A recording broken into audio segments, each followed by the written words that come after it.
Hello, everybody. Welcome to Better Together. When you know better, you get better. That is what we try to do here every single day. It is Wednesday, October 28th, 2020. Our quote of the day comes from our guest today. I'm so excited. Life is where you're at. Whatever you're doing is enough. You don't need to do everything well all the time. When you live your life like that, it's a huge relief. And that is from Cindy freaking Crawford. Ooh, so guys, exciting. First of all, I have been waiting for this moment. I have interviewed her before, I believe for one of the entertainment shows, but I couldn't. Actually, we were shopping at the Grove, but I couldn't really ask her the things that I really wanted to ask her because you only have a certain amount of time. But today I'm going to ask her everything. I wonder if anyone's done an interview like this with her because I am so giddy. I'm prepared with magazine covers that I grew up with that I remember vividly, and I'm super excited. No one's done an interview with her like this because it's you. That's the point. Exactly. Yeah. Well, let's see. I hope she's happy with it because that is always my goal. So of course she's been a huge role model of mine. A huge I don't think I often interview people that I'm a rabid fan of, and I've been a fan of hers since I was very, very young. And I've met her along the way, hung out with her along the way. And we're coming upon Halloween. I've been to her husband's Halloween party every year. It's so cool.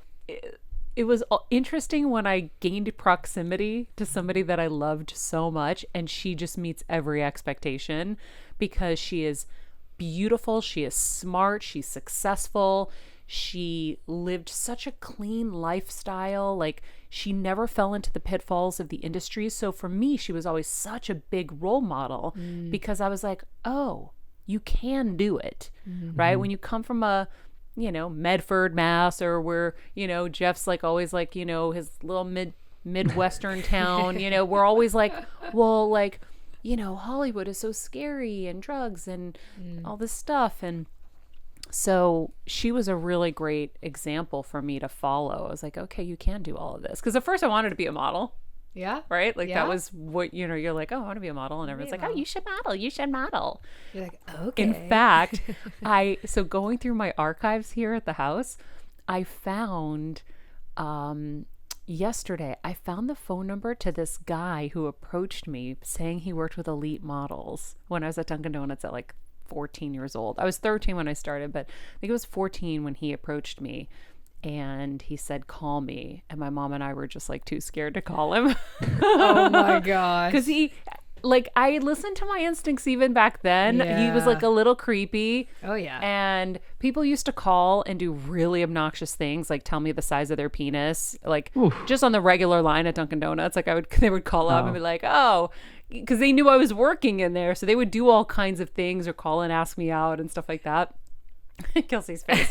People didn't call you at your waitressing job and tell you that? Nope. It happens to me all the time, but whatever. Anyhow, it was pretty funny. Anyhow, we're going to be chatting with her today. In the meantime, if you haven't clicked subscribe, now is the moment. Join us in an official capacity. You'll get notifications so you don't miss an amazing interview. And we promise that is our goal every day, to give you takeaway that you could implement into your life, great advice, inspiration, so much more. So click subscribe. Join us over at our Instagram account at Better Together with Maria. That is our hub, along with mariamenounos.com. And if you haven't joined our Patreon, guys, it is really worthy of your investment. I would not tell you that if I didn't believe it. I feel like between the ad-free content, the extra content, and as well, the biggest part is these healing workshops where you have access to these incredible experts to help you on your healing journey. I don't think there is a better moment in time where we need this. And the show, I think, was perfectly timed for this COVID crisis. So join us over at Patreon. Just click the link tree in my Instagram, that little web thing, the web link under my bio, or you can do it on Better Together with Maria as well. And you can join us there. So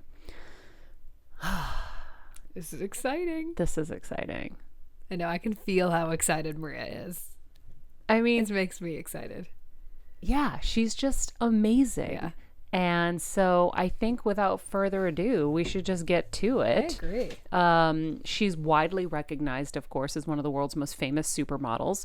She's also a celebrated actress, businesswoman, best-selling author, mother, philanthropist.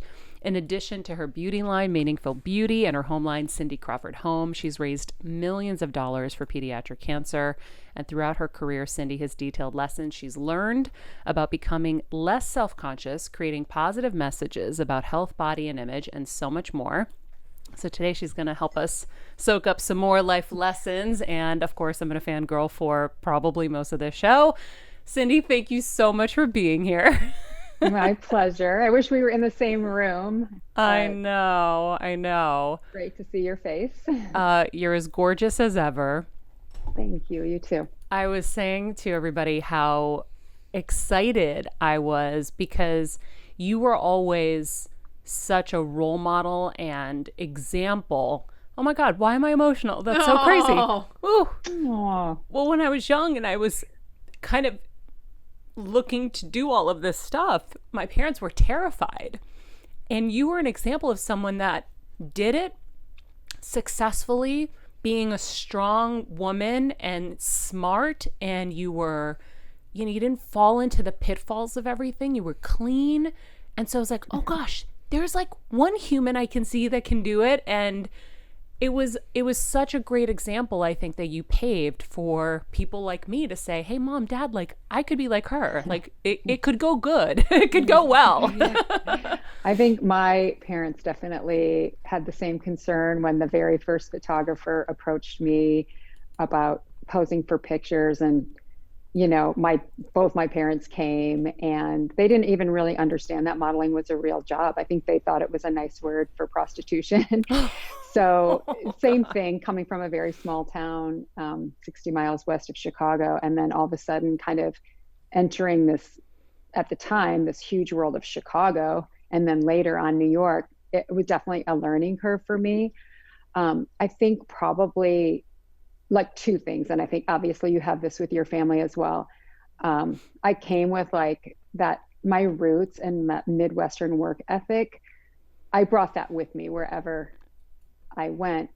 But also I think starting to model in Chicago where it wasn't quite so fabulous, it was like doing Montgomery Ward. I approached modeling as a job. It wasn't who I am. It's what I did. Mm-hmm. And I still, that to this day, that I don't define myself as a model. I define myself as a woman, and my job is modeling.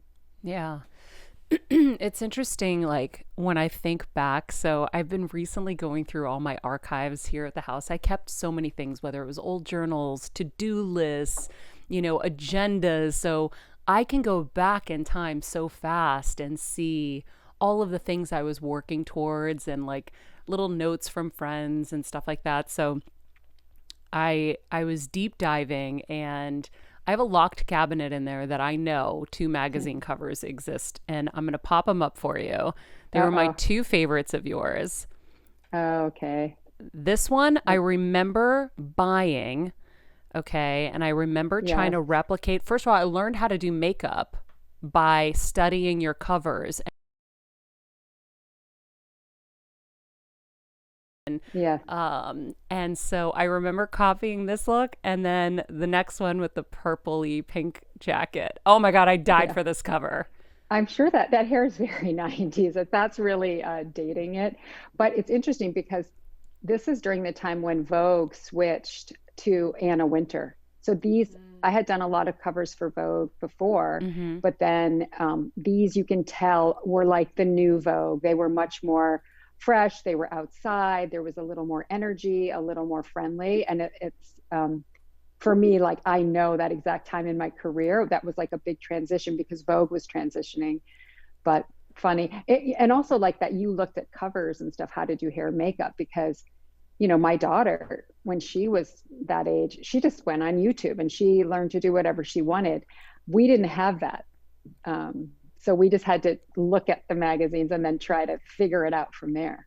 Yeah, I think it's so, the differences are so fascinating between, how you guys are both approaching, approached careers. But I remember these, and I think before Anna Wintour, they always did just the face, right? So this is where they're Yeah, they opening were up like, into the body a little bit.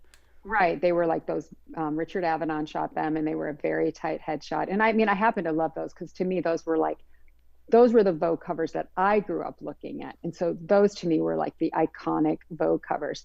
And then all of a sudden it was like this very different style. It was like more throwaway, and you're friendly and you're outside. It was different, but equally, I think, in some ways, I think more aspirational, but also more something that people could relate to. It felt like a woman that you could come up and talk to. Yeah. Oh my God. Those are my two favorite covers. I mean, listen, everything, you are my favorite supermodel of all time. You always will be. And I think that, you transitioned and you were doing other things. Like I watched House of Style. I was obsessed. I mean, as I'm sitting here talking to you, I'm realizing literally how much you influenced me. Wow. Watching you. Well, I think thank you, first of all. And I'm happy that, because I think sometimes I get too much credit for plotting this career that I ended up with. But I think that the credit that I should get is just that I was willing to take chances.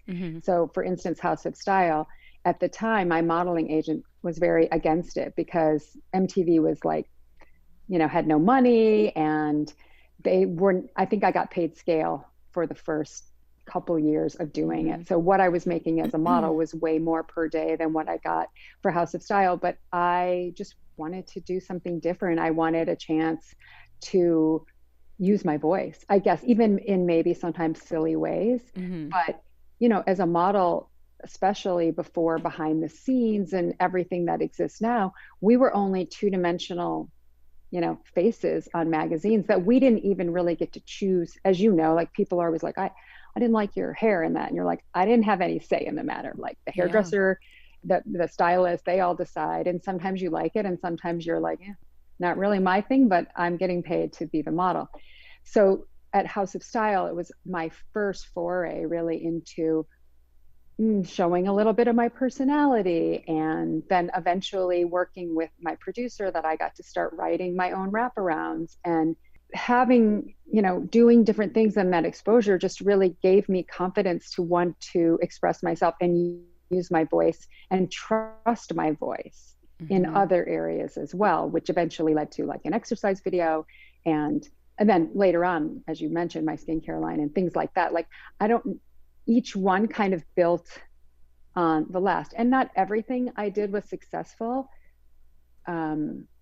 Especially I did do a movie that was not successful, but I also learned from that. And what I learned was, what, I'm very comfortable in front of the camera if I'm being myself. I am not comfortable trying to be someone else. Like that makes me uncomfortable. But don't you think, I wonder about that. I want to challenge you for a second, because when you're modeling, you're becoming somebody else. You're creating a character for each shoot to a degree. To a degree, but it's kind of like, if I were this, I definitely agree. There's an element of modeling that is acting. And I actually love it when there's a narrative and there's a story and it's a little more fun. I mean, when they don't give me anything, I'm like, what am I supposed to pull it out of a hat? Like, who is this woman? But it's still Cindy. It's like my interpretation of something. It's, I think when you throw words in and you're like, I would never say that. Like even certain commercials, when they'll put me with an actor, and I'm like, you guys, I'm not an actor. Just remember that. Okay. I'm a model, and maybe I can fake it a little bit, like once in a while. But I understand as a model also how to tell a story through pictures. And so that's more of like from the outside. Whereas I think the best acting is more from the inside. I don't know. That's just my opinion. Yeah. I just wonder like how much that experience maybe colored your opinion of what you could be in that area. Because maybe if you weren't kind of, apprehensive about it after, you could have, because I bet that that's something you could have excelled at too. I mean, possibly, but it also was very freeing in a way because it was like, oh, okay, I don't have to do that too. And Yeah. I can really focus on the things that I know that I'm good at and that I know that I add value. And, even I remember the first time I was on the board of a company and, sitting in a board meeting with these like business guys and financial guys. And I was very quiet, I think, for like the first year, 4 meetings. And eventually I started feeling comfortable speaking up, maybe not in the P&Ls and the things that aren't what I know about, but when they got to marketing and communications, I was like, I actually have a valid opinion on this. And then you speak up and then you make a point and you might change someone's mind or change a decision that a company's going in. Then that empowers you the next time when you have something to speak up. But it's little by little. I think that for most women, it takes us time to find our voice. And I actually did an interview last week and I said that, I'm not an expert on the world expert. I'm not on anything except for Cindy Crawford.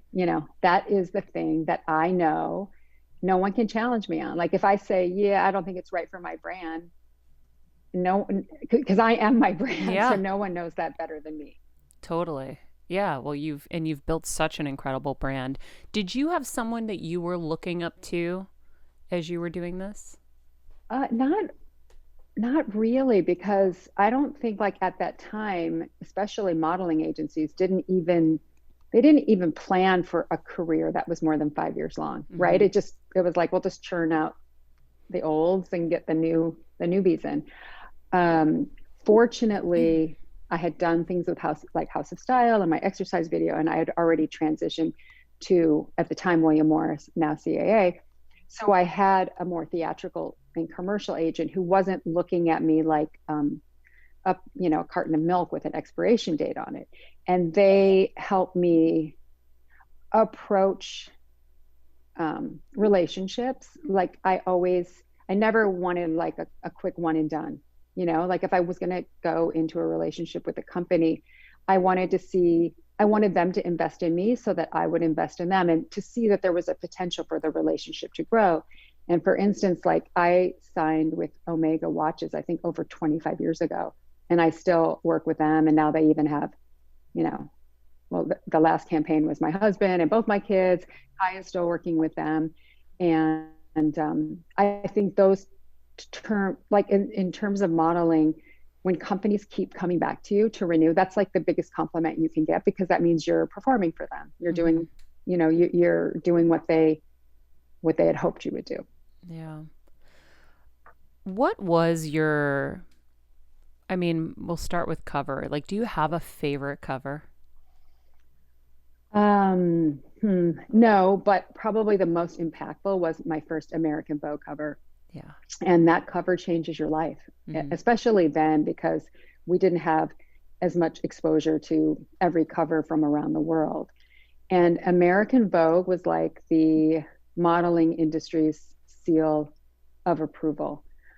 Was like, oh, okay. And I remember it being a big deal because my first cover of Vogue, or one of my first, was British Vogue, and they had retouched off my mole. Mm-hmm.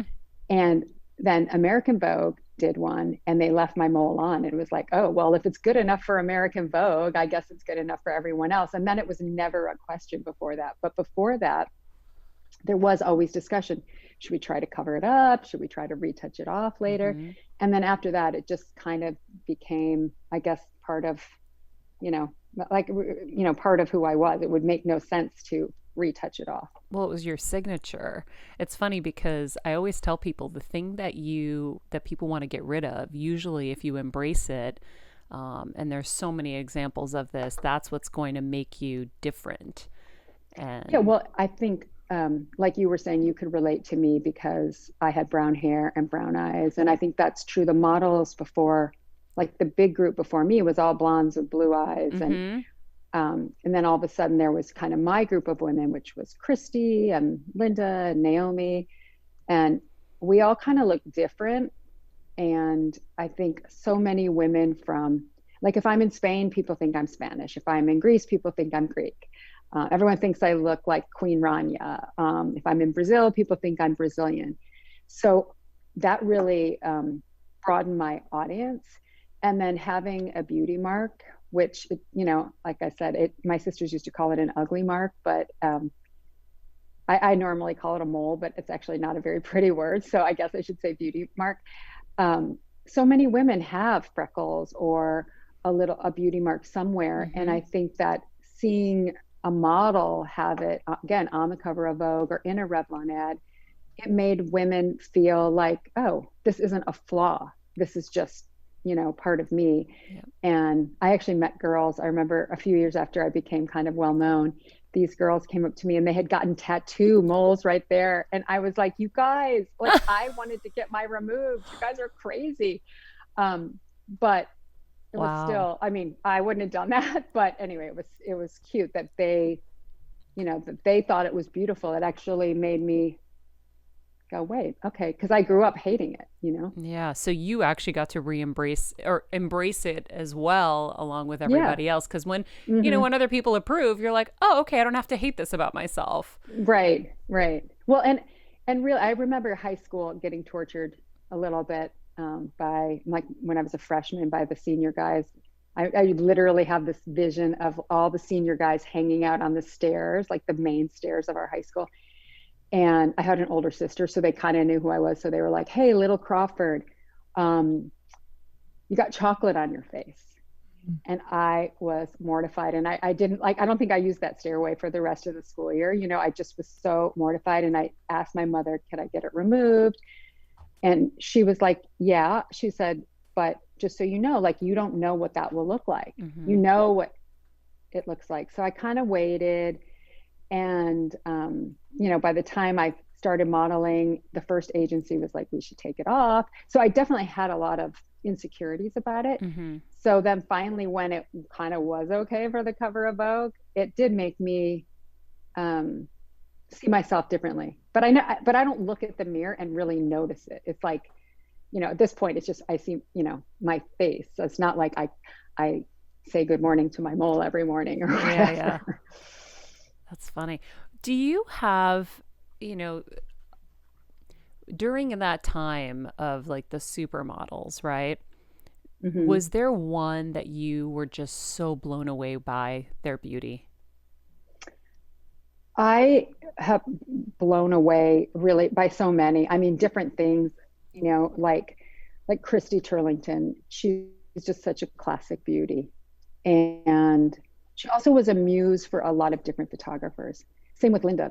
Linda's ability to be a chameleon and change the way she looked, and really, depending on who was shooting her, could personify different characters. Naomi could move so amazing because she was a dancer. Claudia, I remember first time I saw pictures of her were ones that Herbert's had done of her for, I think, Guess Jeans, where she was looking like Bardot, and we were all like, who is this girl? She's coming for us. Stephanie Seymour, the body on that woman is insane. Elle McPherson, same. Nothing makes you feel more insecure than being in a room like backstage at a show or whatever, and everyone's like checking everyone else. You can't help it. And they were all so gorgeous in their own way. And and then as the young new ones came in, like Amber and Shalom, amazing and different. Kate Moss brought a whole different kind of look to fashion. So it's been fun kind of being an insider and watching that all happen. Yeah. Do you feel like everybody else felt the same way as you, where you guys were checking each other out? Like everybody was like, oh, I wish I had this, or I wish I had that. Is that a natural thing? I don't think we talked about it at the time, but I feel like that's human nature. Yeah. So, and I remember once being at the Beverly Hot Springs. Did you ever go there in LA? Like, it's like a hot springs over near, like East LA. Oh, I've heard of it. Yeah.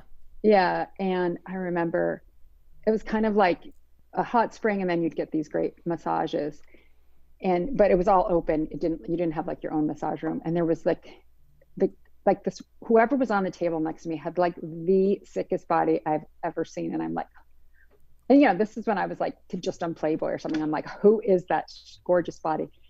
Anyway, when afterward in the dressing room, it was Elle Macpherson. And I told her, and she's like, that's funny, because I was looking over thinking the same thing. It's like, that it's just kind of how, I was like, wow, that woman has an amazing body. It wasn't, any spite or mean. It was just appreciation for something that was gorgeous. And then I think she was having the same thoughts, and we laughed about it afterward.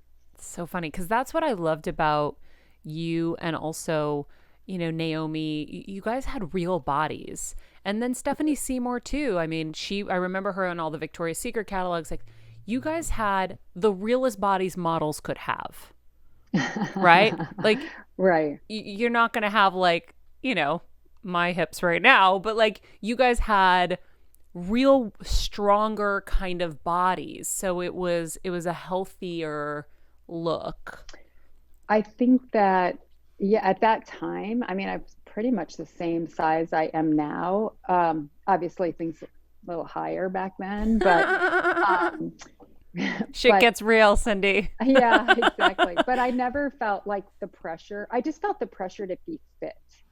Do you know what I mean? Especially because I did a lot of swimsuits and lingerie, and I just wanted to feel good. But I never felt like, my agent never made me feel like, oh, you need to drop a few pounds or whatever. I definitely had a body.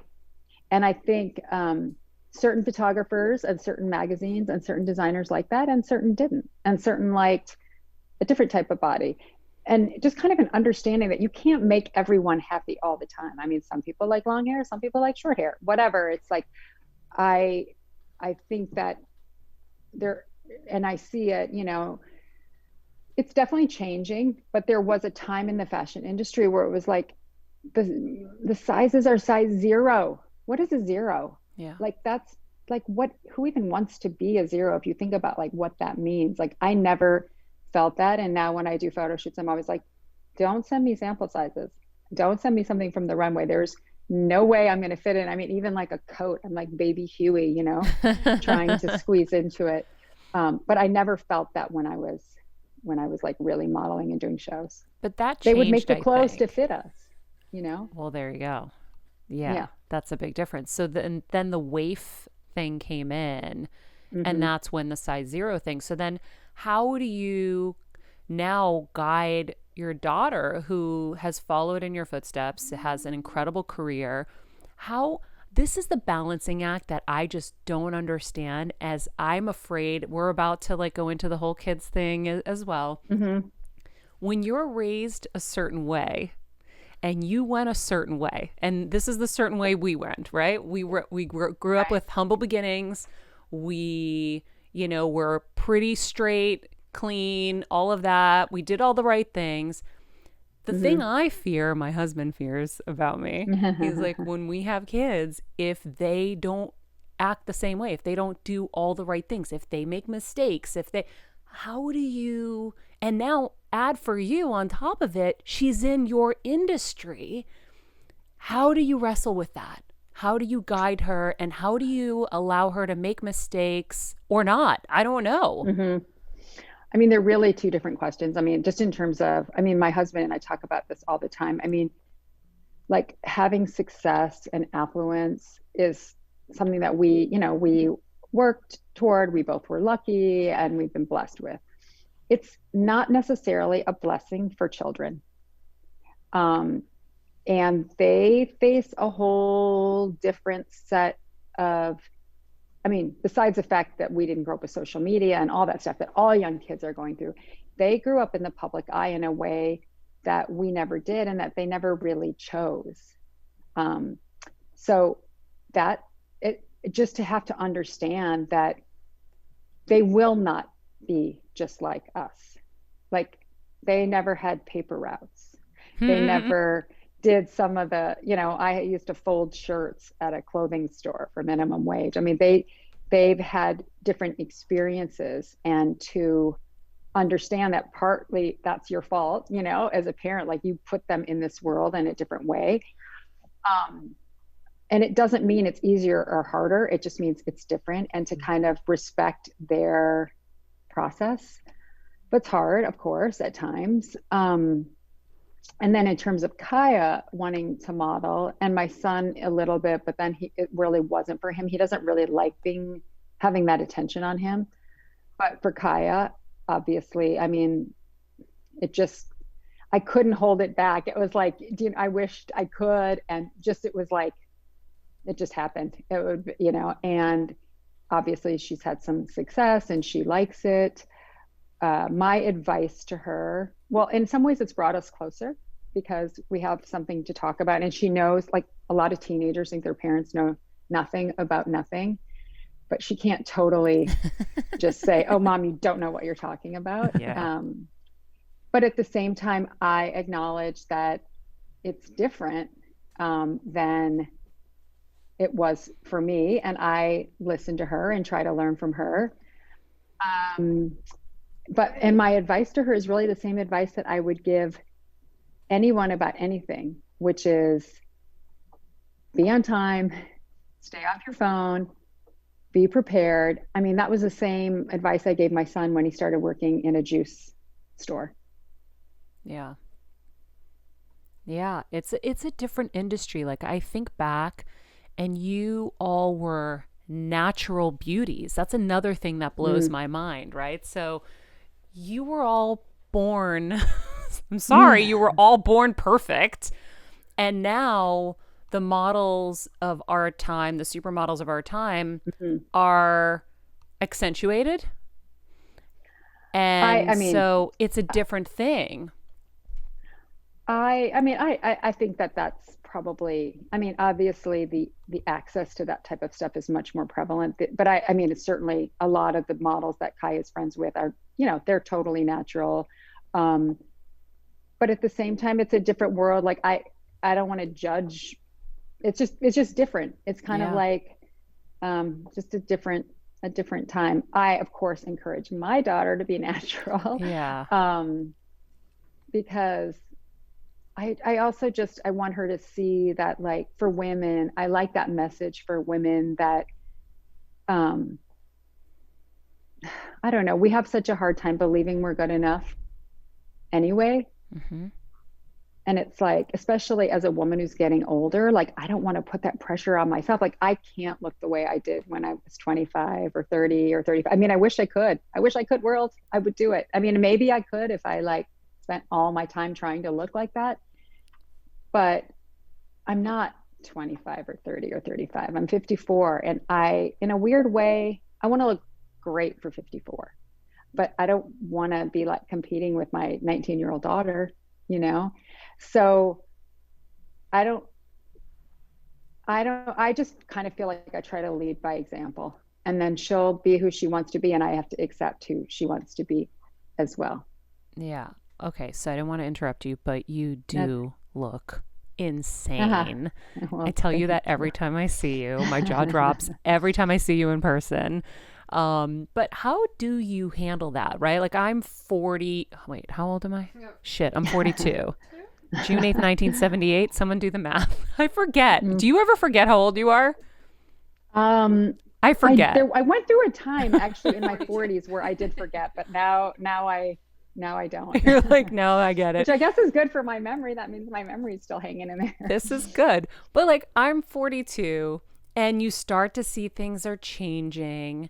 Mm-hmm. And, again, you're going to be my model through this part of my life too. How do you wrestle with the changes and wanting to maintain, but also realizing like it's inevitable? Like, how do you emotionally and mentally handle that? Because it's harder for you because you are known, like you're known for being the most beautiful woman on the planet. Mm-hmm. And that's a challenge. And there was a quote that I read somewhere where you said, I don't want to have to be beautiful all the time. That expectation bothers me. Yeah. How do you handle that? And how would you advise the rest of us to handle that? Well, first of all, I think you also look gorgeous. And, but the thing that it is hard. Like I would be lying to say, that there's times where, whatever, I'll look at you're at a photo shoot and you're working with this just happened. Like I worked with someone new, they were lighting me a way that I knew was not going to work. And then you look at the monitor and it's blown up like, the size of a jumbotron. And you can literally see every fine line or every pore, whatever. And it's like, oh, wow. Like, is that really what I look like before they've done retouching or whatever? And I asked them to change the light, but in real life, like you don't get to ask to change the light. So you do have to just, it is like mental work. It is spiritual work of, mourning what is lost in a way. And like I always tease Kaya, I'm like, you have my old hair, give it back. You have my old skin, give it back. Like I can see it on her and it's really annoying. But then I say to myself, like, you know what? I enjoyed it for a long time. Like I got to ride around in that car for a long time and it was a lot of fun. And it's like, now what? And if you don't do work on yourself, and have philanthropy or have projects or strong women friendships or other stuff going on, I can see, especially living like where we do in LA or whatever, that you could fall in that rabbit hole of like chasing this unrealistic youth for all of us. And, it's thankfully my husband also, like he thinks I look the best right when I wake up in the morning, and having that, that kind of affirmation helps me not go crazy train, Yeah. But there are times where I'm like, should I, because we're, we see it all around us all the time. Yeah. Oh, absolutely. I had Dr. Diamond on the show. I'm like, should we, or he's going to be tomorrow's episode. We pre-taped him. I'm like, how are people doing their eyebrows? How do we, because you're surrounded by it and you want to hang on as long as you can. Because if I'm doing this at 42, I know I look back at some pictures and I'm like, oh my God, did I enjoy it enough while I had it? That's the thing. I know. And I don't know if you ever read Nora Ephron's book, like, I Feel Bad About My Neck. It's hilarious. But she says, basically, if you're under the age of 35, put on a swimsuit and just like live your life in it, because your body is never going to, no matter what it looks like, it's never going to be better than it is today. Like you're never going to be younger than you are today. I'm never going to be younger than I am today. And I guess while there is all that temptation, and I have no problem. Look, I color my hair. That's probably the most anti-aging thing you can do, is color your hair. I think especially for like brunettes. Yep. Because it like frames their face and whatever. But I'm not against any of that. I just don't want to wake up one day and not recognize the person I see. Yeah. That's the scary part, right? Like when you think of like people are like, oh, you could just get like a mini facelift. It'll be so easy. And you're like, yeah, but what if it sucks and I look like a scary monster? Not that I'm entertaining that officially right now, but I'm saying like, as you think about where things are going, right? That's when things start to become more of a conversation. When you're in your 20s, like, oh my God, I would never do that. I would never. And then as you're aging, you're like, shit, you're like clawing onto like youth a little bit. You're like, okay, maybe I would entertain it, but that sounds really scary. So I'll stick to injectable Botox and keep it simple. But I think that's my thing. And, like when I look at my mother, or I still am fortunate enough to have a grandmother alive, she's 98. She looks incredible. Her husband fought in World War II. Like she's never done anything. I don't even think she's colored her hair, and her hair has still is not totally white. That reminds me that it's a different type of beauty in aging that I think that we forget, or we've lost the ability to, go, wow, that's beautiful. Yeah. We've gotten a little off track that we're all supposed to look 25, and I just don't want to. It's bad for my soul when I put that pressure on myself. Yeah, absolutely. Well, we're surrounded by it, and it's always, oh, you look so good for your age. You look so like you. It's so like, hard. Couldn't you just stop with "you look so good"? That's what I would say when people are like, you look so good for your age. I'm like, just don't add those last two words. Yeah, because like, what's the why? point? Yeah, exactly. But also that chase is really challenging, and it's so much pressure, and I feel like we're surrounded by it in LA, of course. We're surrounded by it in our industry. And I think what you were saying earlier about having purpose outside of beauty is so important. And having people around you that are going to love you despite, because, you know, one of the things that I think about when I have to leave my house in the morning is, do I need to wear makeup? And I hate that I have to consider that. But if I go somewhere, someone's going to want a picture. And that's me. Forget it when it's you, right? They're going to want a picture. If I look like shit, now they're posting that picture everywhere and I look like shit. And they're like, whoa, Maria's really lost it. That's the next line, right?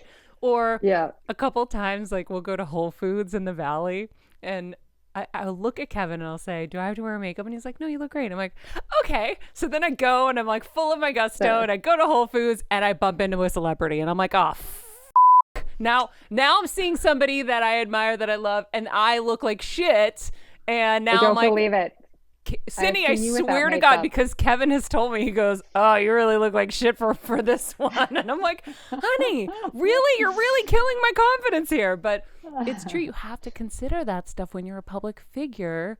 It's harder. I always just say sunglasses. Like, I never feel like I have to wear makeup, but I definitely will throw on sunglasses because I feel like sunglasses and a smile pretty much hides most things. A decent blow dry helps, you know.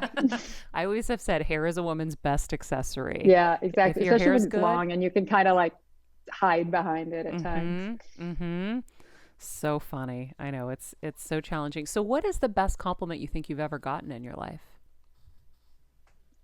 Oh, probably any compliment from my kids. Yeah. You know, well, even this morning I was walking because I have to put up a sign in my house that says, you know, do not enter this room because I'm recording. She's like, you look cute. And I'm like, from your 19-year-old, that's a big compliment. But just, I think that when my kids recognize that I walk my talk, do you know, I think that's probably the biggest compliment that or when my husband says I'm hot, you know, one of those two. I mean, that's always a good one. I goat Kevin I always am like, I'll kind of like do like a little like pose and he's like, you look great. I'm like, thanks. Right. You're like, I wasn't asking anything. I wasn't trying to gather a compliment here, but I'm gonna. I have to ask you, because everybody always wants to know, what do you do dietary wise? Like, what are your thoughts on diet?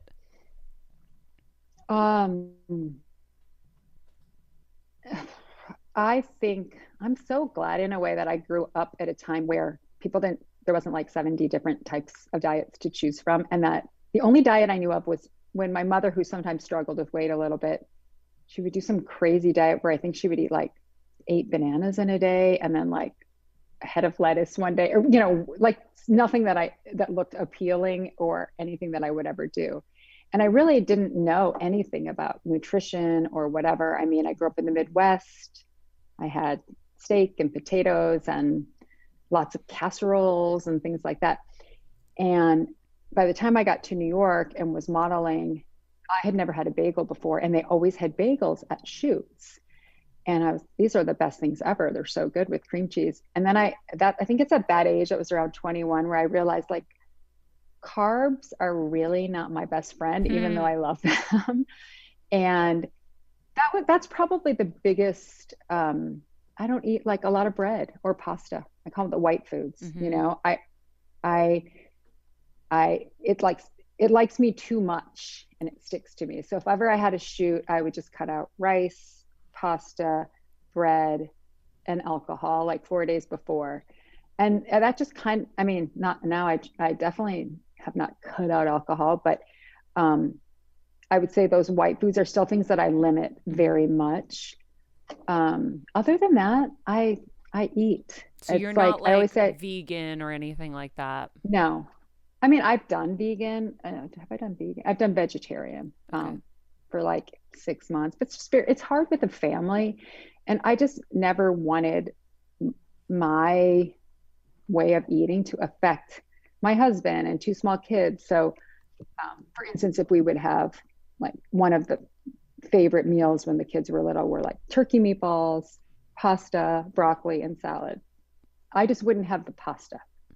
I'd put my turkey meatballs, on my salad or whatever, but they didn't even know. And if we went out for ice cream as a family, I wanted to have ice cream because I didn't want, like, especially my daughter to think, oh, wait, like women can't enjoy food. So always very keeping that in the back of my mind. But really my approach is 80% good, 80% of the time. It's pretty easy to do. And maybe you won't be your thinnest, but Dr. Sabah, who's the doctor that I do Meaningful Beauty with, he told me, and this was actually really good advice. He's like, pick a weight that your body likes and can maintain and stay there. He thinks one of the worst things you can do, like for your skin and the skin on your face, is up 10 pounds, down 10 pounds, up 10 pounds, down 10 pounds. He doesn't think like the expansion and then the contraction is great for the elasticity in your skin. Mm-hmm. So I've kind of done that. I kind of know I'm usually within 5 pounds of my weight. Even during COVID, I didn't go crazy. And exercise, but I'm not like, I'm not a maniac about anything, but all of it I've been consistent with over the years. And it's just part of my lifestyle. Exercise, eating 80% good 80% of the time, drinking water, getting enough sleep. All those things accumulate over years and years of doing them. Yeah, I saw your recent throwback to your 10-minute workout. Dying that you're doing them in jean cutoffs. So cute. But I know. Well, it was the 90s. Come on. I know, but it's still relevant. Like that's the best workout to do. So I was like, oh, I'm going to start throwing this into my routine. I got to get the leg thing going on. Well, and I think that was the idea of that little 10-minute workout is like, you don't need to throw on workout clothes. Like there's stuff you can do even, I mean, they happen to be cute jean shorts, but there's something you can do without like going through the whole effort of like getting on a workout outfit and sneakers and all that. Yeah. In the middle of your day, you can just do that. I remember in my first book, I wrote the lazy girls workout section. So you could do a whole workout in bed because I was so lazy. I was like, I don't want to have to get out of bed. You can do your leg lifts. You can do, everything in bed. Right. It works. Well, I was going to say it's hard to do cardio, but I guess you could figure that out too. Yeah. Well, yeah. Very, very true. That's another show. That is another show. What do you think has been most instrumental to your success as an entrepreneur? I think recognizing who I am and that brand that is me, and being authentic to it. So kind of using that as the filter of everything. Like, does this make sense for Cindy Crawford? And it sounds simplistic, but there's certain things that you just go like cigarettes. No, that doesn't make sense. Or this kind of even super elitist products, like so out of reach for most people. That's not my brand. That's a different brand, and it's a great brand, but mine was more like Pepsi, Revlon, MTV, things that were cool but still accessible to most people. Yeah, I think, obviously Meaningful Beauty and all of the things that we know of you have been so successful. So it's nice to know the mindset behind that success, right? It's really knowing yourself, and I love that. What about kind of spiritual practices and kind of wellness tips do you have? I mean, I don't have necessarily like one thing that I definitely do every day. What I do most days though is I usually, and this started when my kids were little, and I needed like a half an hour to myself before everyone needed something from me. So I would get up early, 6 or 6:30, and I would go, we have a jacuzzi outside, and I would go out in the jacuzzi and I would have my moment of like looking at the ocean. having a moment of gratitude. Then I would mentally run through my day and kind of anticipating where, ooh, I better throw in a change of clothes because we'll probably won't have time to come home before dinner, or just things like that, like anticipating where I might get into trouble so that I could troubleshoot. And then I would come up and throw on my workout clothes or regular clothes, depending on what my schedule was. And by the time like the house started waking up, I had felt like I had me time a little bit. And then I would say about 5 years ago, I decided to take a meditation, learn how to really learn how to meditate instead of just sit there and like kind of like side eye people and go like, am I doing this right? And interestingly, my husband and my kids both wanted to do it. So all four of us kind of learned how to, meditate at one form of meditation. And especially during, one of the blessings of this pandemic is that we all found ourselves, a little more time at home or a lot more time at home, and time to do some of these things that we never really have made time for in the past. And so I definitely have added that in more regularly. Before I would do it, like if I was feeling really stressed or bored, but I have been more regular about it the last 7 months. And that's kind of felt good. And that's something that I might be able to carry with me, even if the world ever does open up again. I know. What does get Cindy Crawford stressed? Like, you seem so kind of like level. I actually can't imagine you not being level most of the time. I don't know. So like, what does get you stressed out? I am pretty level, I will say.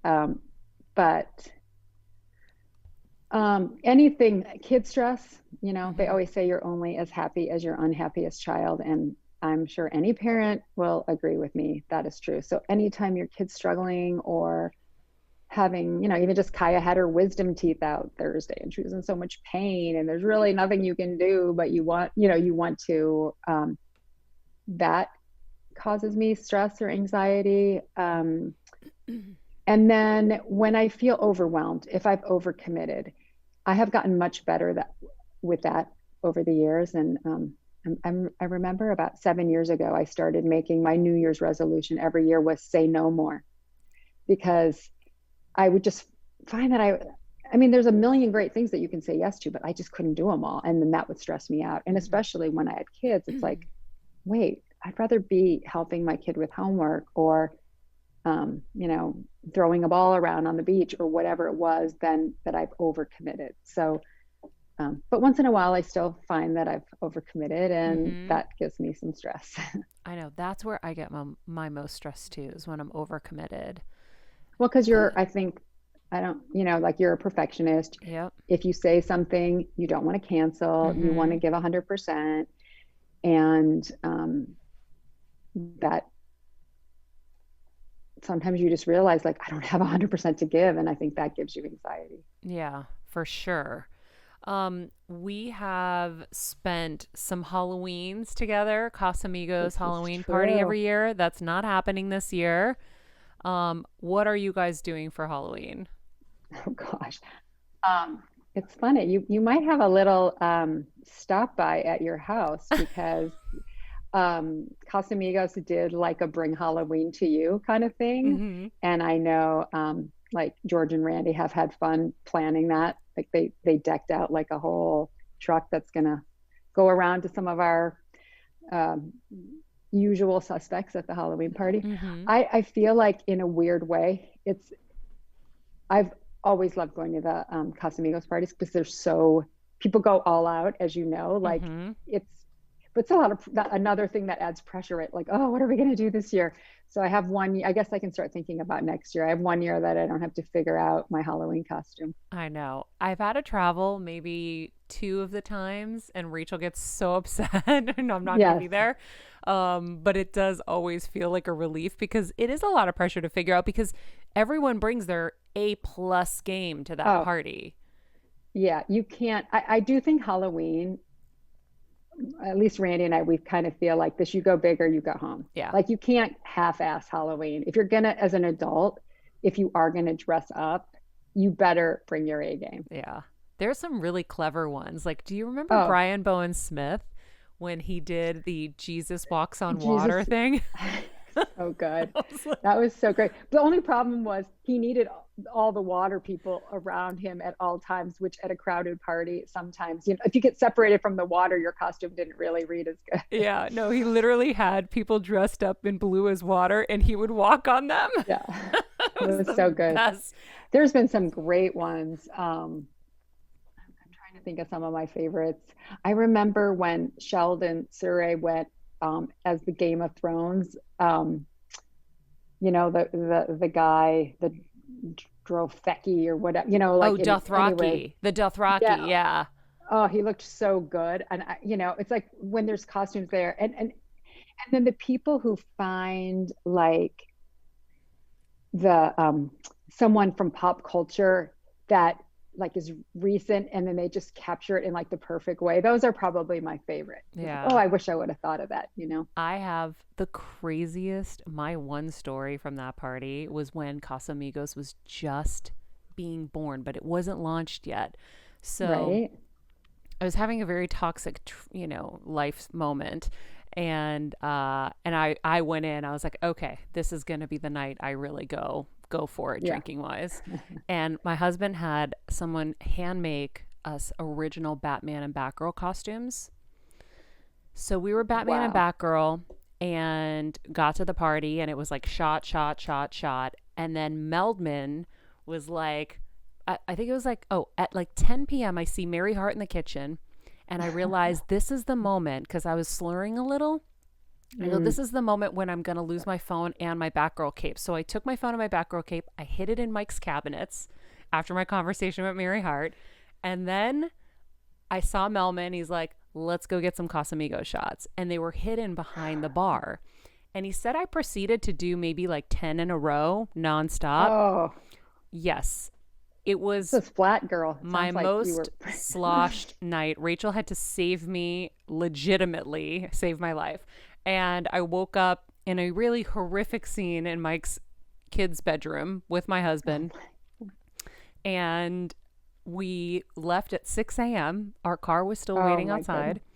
And the gates were locked. And we didn't want to wake anybody up. So we scaled his Beverly Hills gates as Batman and Batgirl. Kevin's That's like so funny. hoisting me up by the butt, throwing me over the fence, over the gate. And I think it was 8 p.m. the next day I called Mike. I finally woke up. I finally could actually breathe and speak. And I was crying. I'm like, I am so sorry. I will pay for everything. I'll buy all new furniture. This is, I've never done this before. And he goes, what are you apologizing for? You were so much fun. right. That sounds like Mike. Yeah. No, I wish. Where was the photographer when you were scaling the gate? That would be a great picture. Well, Mike has it on his security cameras. He lost it eventually, but he went does. back and he got the video and he was like, oh, this is epic. No, that's amazing. But yeah, Halloween was a fun one. So we also are coming upon the holidays, Thanksgiving, especially being the closest. I wonder, have you guys figured out how you're going to handle Thanksgiving? We're having a tough time figuring out, are we getting together with family? Are we not getting together with family? Yeah, I think that we just started talking about it. I think it's slightly easier for us because we don't have family here. So if we don't travel to family, like we've had small Thanksgivings before where it's just, the four of us. And then if they have a boyfriend or girlfriend who isn't seeing their family, and then Randy has one brother here. So we don't have that pressure of like a big extended family around. Christmas, we're still thinking that we want to try to go away, but all bets are off. I think that for me, that's been the hardest thing, is the inability to make plans, because I'm a planner. Like I love a plan, and to not know, you can have a plan, but that plan might not happen. That's probably been the biggest challenge for me. Yeah, I know. I feel the same way. I'm like, Yeah. What But are you we have family doing? with you, right? Well, my parents are on the West Coast. Right now we're filming this as a pre-tape because we're technically traveling right now. Oh, And okay. so I'm going back to my parents on the West Coast. They've been at my house there. And then we were going to all come back here to the East Coast Mm, to be with extended family for Thanksgiving. So I still don't know what the heck is going to happen because we don't know what's going to happen with the election. We don't know what's going to be happening I on the know. streets of We LA. We don't know don't what's happening with anything. with nothing. So I am like, Mhm. okay, we're just going to take it day by day and just see what happens. But it is an odd time. It is a really odd time. Definitely. I think my mother and her husband, they had decided to do an RV trip because they were sick of being stuck in Florida. And by the time they got to my sisters, they both had COVID. So Oh um, no. they're fine. They're back in Florida. But I think that made everyone just realize like, okay, like this is just not a year where we can, especially like with the grandparents and, Mm-hmm. that people want to travel or, you know, be around too many other people. So, and we've all, even with my mom, uh, when she first said the RV trip, we were like, that's great. We thought we were so excited. And then when she actually got sick, we were like, what were we thinking? I They've been know. so good for 5 months, but they kind of thought they could control it. But the problem is every point of contact, a gas station, Mm-hmm. an RV park, every single place is a potential, um, one more person that you're exposing yourself to. So it's it's definitely interesting times. I know. I have to ask you, fashion question. Uh-oh. You are notorious for jeans and like white shirts, so I need to know what Yes. your favorite brands are. Um, Jeans. I mean, I have a couple. I like Mother. Hmm. I like Paige. There's so many choices in jeans. I like shoot, what's the one that I wear all the time that I'm forgetting? AG. Oh yeah. I, um, I like there's someone out here. What is her line called? It's so cute. Mid Heaven. Mm-hmm. Um, and the white shirt that I'm obsessed with now, and then Kaya keeps stealing mine, and then I have to get more, is it's like X Zarina. I think it's Xirena. Okay. They're kind of crumpled. They've been perfect for COVID. I have them in like every color, Button down or tee? button down. Yeah, because you're a button down girl. I mean, yeah, I am more. I mean, of course, I like You do t-shirts too, but both, but yeah, but I know I'm you're more of like like a shirt. Yeah. I knew you were gonna have the perfect because I've been looking for the perfect white button down, and I knew you were gonna have it, so I was like, I Well, can't it's let her good go because without it's it. like you don't have to iron it. It looks better actually if you don't iron it. So Yeah. that's why I like it. It's like, and Kaya was wearing them over bathing suits all summer. Um, yeah, they're not, they're not fitted. They're not restrictive. You can move in it. I love it. What are you looking forward to in this next chapter of your life? Wow. Um, I think taking pressure off myself to in the business stuff. It's like I still enjoy working, and of course I will still continue to work, but I don't have the pressure now to like, what's next? More. I got to do something else. It's like I feel like, I'm good. I've done a lot. I want to keep feeding the things that I do, like Meaningful Beauty and my furniture line, but I'm not in an expansion mode anymore. Yeah. Are you looking forward to like grandchildren and things like that? Oh God, please, not yet. Don't even say that. At some point Yeah. How old is in Kaya the, now? 19. she's 19? 19 and my Yeah. son's 21. No, Yeah. I hope I'm not a grandmother for a while. They Um, are having them younger, just saying. why? What is that about? My gosh. Um, I am looking forward to, another gift of COVID for me was, I think I was afraid that if I didn't fill up my schedule all the time, that I would be bored. And because I've been busy for the last 35 years or probably even Mm-hmm. longer than that. And I realized I'm not. Like I can go at a slower pace. Um, I can fill that time with other things or not fill that time and just sit outside and read a book and appreciate, you know, not, I was very scheduled and very, maybe when you're very scheduled, it sometimes makes you rush a lot. And I feel like I haven't had to rush, and I like that feeling, and I'm okay with nothing on my schedule for a half a day or a whole day. Yeah, I like that. I literally was just looking back at my old planners. I'm like, whoa, I've been an Right. overscheduler my whole life. Now I'm like, if I do one like this, I'll be like, oh, I had such a busy day. I did one Zoom interview. Man. Okay. And lastly, what do you think has led to a successful marriage? What are your like top tips for people in the marriage department? Yeah. And if you make it through COVID, I feel like that's definitely a testament. And, you know, having kids, not having them's easy, raising children together. For Randy and I think it started that we really are friends. We really like each other. I mean, we definitely were attracted to each other and all of that, but I always got the sense with Randy that even if we weren't together, we would still be friends. And that is very helpful as a foundation, because the other stuff goes in and out. And also we don't fight dirty. Like, we don't name call.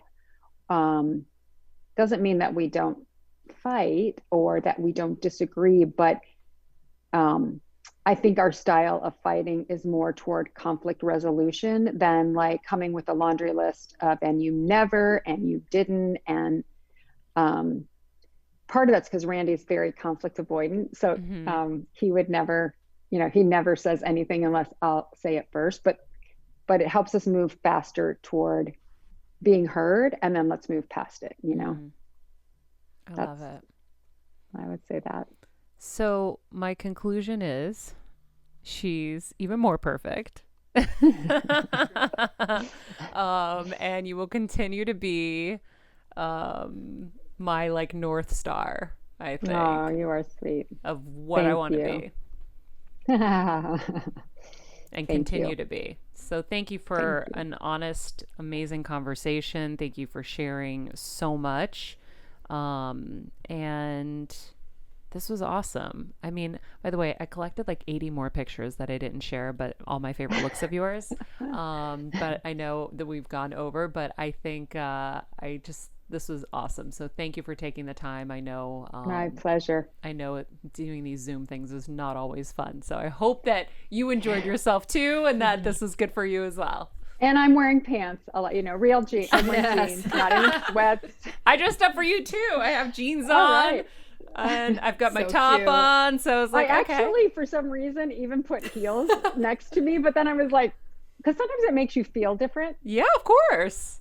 But then I was like, no, I that's getting carried away. Well, I'm in my Uggs, just FYI, because it's a little cold here in Connecticut. And I saw on my cameras last night it actually snowed, which is crazy. So anyhow, thank you so much. I look forward to seeing you, and yes. Yeah. Happy holidays. We'll talk soon. Have a great holiday season. Bye, Cindy. Thank you so much. Bye. You're welcome. She's a literal angel. Oh, I love her. Literal angel. So unbelievable. My big takeaway, Maria, was it makes so much sense that she's your professional hero. I agree. Like, there's so many even small things, like her talking about how like she represents an attainable, like a far-reaching but still attainable standard. Like when you think about the brands you partnered with, like Pantene and Dunkin' Donuts, that's exactly what she was saying with Revlon and Pepsi. It was just so interesting. Such a good point. I picked up on that too when she was like, I mean, that's not my brand. Cigarettes, no, not my brand. Or these expensive labels, not my brand. I'm like, oh, Maria, every girl. Every girl. Yep. It's so funny. I didn't realize, guys, how much she influenced me until I was talking to her, because I knew I admired her and I loved her as a supermodel and all of this stuff. But I forgot the younger me that looked to her for a path, like a clean, good path to follow. And, Joan London was one of those people for me because I really wanted to be like Joan London on Good Morning America. That was like something I looked up to. So that was a reference that I remembered more so in my mind than Cindy. Cindy was just like, like I said, I learned how to do makeup. I studied her poses. I forgot to tell her that. Wow. I learned how to pose because of Cindy. And when I wanted a model, I loved that she had a real body because I didn't want to be emaciated. That was not something that I physically could do. So I was like, okay, there's a path for someone who looks like me, who has more of a body. I had a little bit more than a body, but there's a lot more. But in the middle of the interview, that's why I got so emotional. I was like, oh shit, she really was my North Star. And she's really going to continue to be the North Star because she's, a few years older than me. Yep. She's Kevin's age. And seeing, that it is challenging to get to those aging years where things are really not the same and having to find a new identity. Like Kevin always used to say to me, is like, I want you to be so successful that you can stop your career whenever you want.